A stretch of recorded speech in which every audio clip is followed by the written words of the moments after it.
السلام عليكم ومرحبا بكم. اليوم غادي نقدموا مع بعض جنيحة ديال الدجاج على طريقة ديال KFC او الدجاج المقرمش ديال كينتاكي. طريقة سهلة ومقادير بسيطة متواجدة معنا في البيت. غادي نصايبوا هذا الدجاج، غادي يجي مقرمش لذيذ ورائع، كلشي غادي يحماق عليه. يعني غديروا هذه الوصفة اكيد غتكون محببة من جميع اطراف العائلة. نتمنى تكون عجبتكم الوصفة، ويلا نشوفوا مع بعض طريقتنا لتحضير هذا عندي هنا الدجاج. كيف كتشوفوا جنيحه ديال الدجاج غنقطعهم على جوج. غسلتهم البارح وبالخل وشويه د الحامض والملحه باش يدنهم ديك الزفوريه. دابا نقطعهم على جوج ومن بعد غادي نشرملهم ونوريكم الحوايج اللي غادي نديرهم باش نشرملوا هذا الدجاج. كيف كتشوفوا الدجاج انا قطعته بهذه الطريقه، قطعته على جوج خدات ديال الدجاج.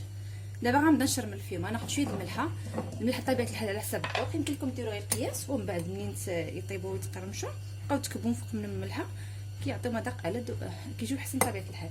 غندير القياس ومن بعد اللي بغى يزيد الملحه يزيد شويه الملحه، شويه ديال الابزار،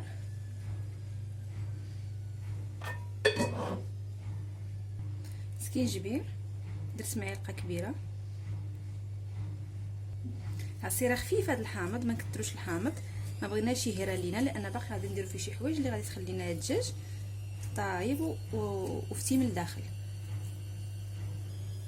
الخل تا هو معلقه صغيره، ما نكثروش تا هو منه. الصلصه ديال الياغورت كتبع، الا ما عندكمش غديروا طبيعه الحال ياغورت طبيعي. غنديرهم انا بجوج بما ان متواجده عندي الصلصه ديال الياغورت. غندير قيمه معلقه كبيره،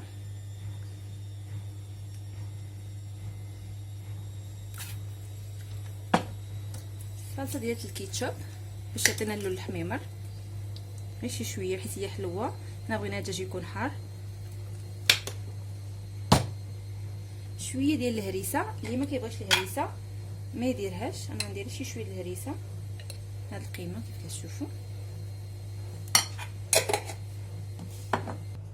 دريس ديال الثومه نحاول نرميه بحال هكا، نقطعو طريفات متوسطين غير يعطينا النكهه، ما بغيناش يكون لنا في الدجاج باش ما يلعبش على الذوق ديال الدجاج.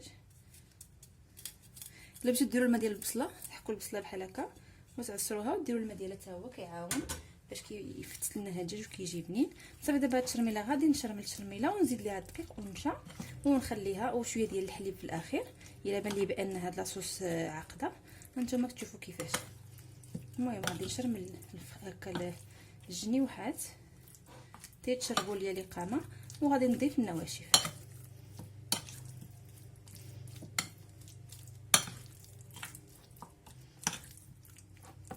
بحال واحد الريحه فنه، ريحه غزاله خارجه ديال هاد التشرميله ديال اللي درنا لهاد الفخيد، هاد الجنيوحات.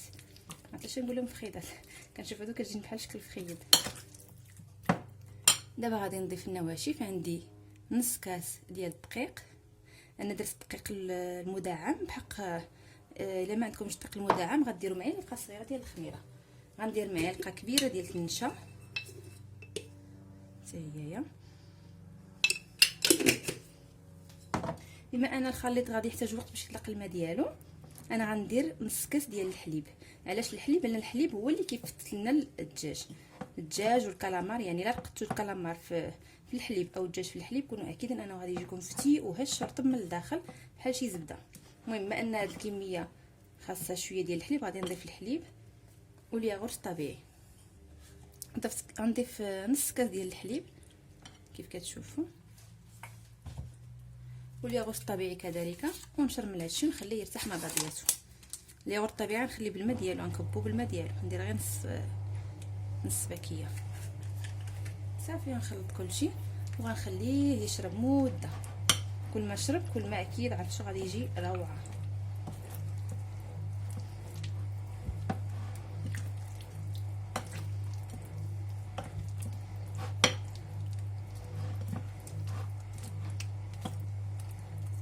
المهم واحد الحاجه اخرى قبل ما نبدا نقليه وغادي نديرو في غادي نعاود ندير ليه التشرميله اخرى ديال قبل ما نقليه.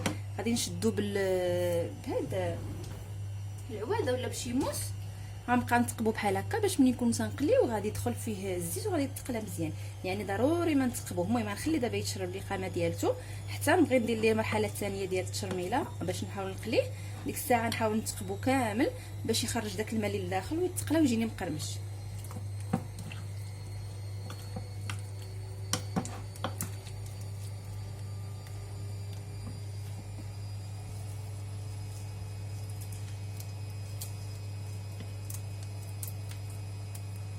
هنايا حسيت بان الدجاج خاصو مذاق اكثر ديال الحوره. بالنسبه للناس اللي كيبغيو الحوره اكيد بحالي ضفت له هاد الهريسه او هاد الشونيه او هاد الفلفله الحاره، ضفتها له باش تزيد تعطيه المذاق ديال الحوره اكثر واكثر. بالنسبه اللي ما كيبغيوش الحار اكيد ما يديروش.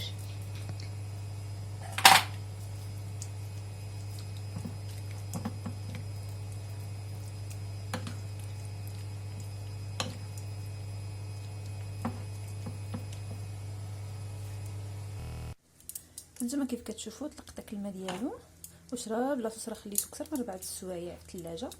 شرب لاصوص ديالو. دابا غادي نحضروا الخليط ديال الدقيق اللي غادي نمرمغوا فيه هذا الدجاج ديالنا باش نبداو نقليو ان شاء الله. انا خدت كاس ديال الدقيق. هذا الدقيق درتو انا مدعم بالخميره. غندير له معلقه كبيره ديال التنشا. غنملحو اكيد، ندير شويه الملحه. غندير شويه ديال الابزار حتى هو باش يعطينا الحروره. شويه ديال الزنجبير.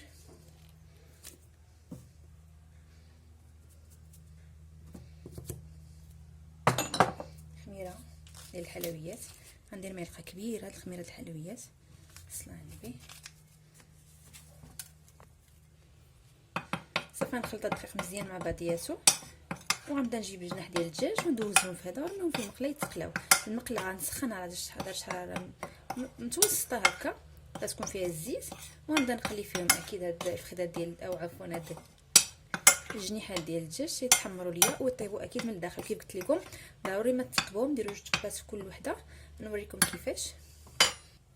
كتاخذوا كل وحده على وحده هكا، ديروا مع التقيبه بحال هكا، حدا 2 تقيبات هكا الا كان رقيق ولا كان غليظ. وهكا بهذه الطريقه ضروري باش يتقلاو لنا ويتحمروا حتى من الداخل. صافي انا ديجا درت لهم هذه الطريقه. تكملوا جميع الخليط ديالكم. كناخذوا الجنيوح بلاصوص ديالو طبيعه الحال وغنديروه هكا وندوزوه في الدقيق ديالنا. بهذه الطريقه كيجي ساهل وباش كيشرب لنا من هذا الدقيق. حاولوا ديما نمرمغوا في هذه المارينه اللي درنا ديال الاول ورميوه في الدقيق. الصلاه على النبي.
هو الدجاج ديالي بعد ما صافي دوزتو في الدقيق. دابا غنبدا نهزو وغنحطوه في الزيت. بسم الله. ما نعمروش المقله باش ما الحراره ديال الزيت ما تهبطش والدجاج ديالنا ما يجيش مقرمش. المهم ندير ماكسيموم هذا العدد باش يبقى ديما اللي فطاس والحراره ما تنزلش ديال الدجاج. صافي عافيه متوسطه، ماشي مجهده وماشي مهيله.